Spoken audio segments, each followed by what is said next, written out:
time, and also with the electronic controller, the stall may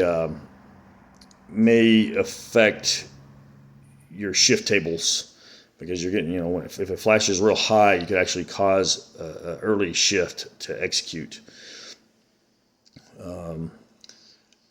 Normal lead times on valve bodies, there's always a lead. It takes a second for a transmission to shift. Hopefully it's not a full second, but when you move the shifter, in the case of a manual valve body, even a near perfectly designed one, 480's valve body is a little longer than, say, a Power Glider 400, so there's a little more fluid path there, but that doesn't have a huge effect because the valve body is below the fluid level, so it should be full of fluid in the passageways. But lead time on a Power Glide Turbo 400 480 with a nice billet, well-designed valve body like the EA valve body, is still usually, depending on how fast the car is, because that has a big effect, somewhere between 200 and 500 RPM lead time if you data log when you need to command the shift and when the shift actually happens. Some of that, goes all the way back to the tires, how much the tires move and wrinkle up on the shift, the gear ratios of the transmission. But the largest effect is how fast it's accelerating in first gear. So if we have the deeper we are on our final drive ratio with deep rear end gear, higher numerically numbered, and the faster the engine RPMs up, faster it accelerates, the faster we have to lead it to execute the shift when we want to.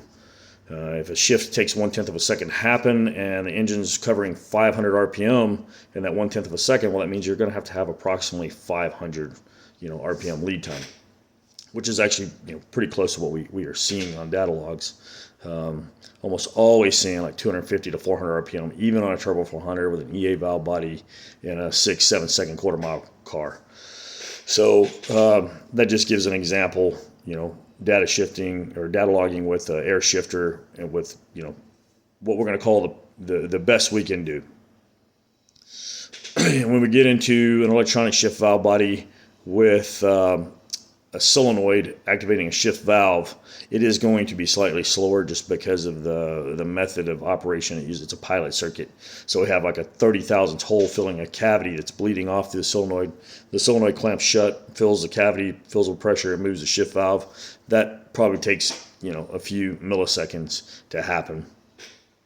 So, where we might see 200 to 500 RPM on a full manual valve body, it wouldn't surprise me to see, that 400 to 800 RPM on an auto shift valve body with solenoids.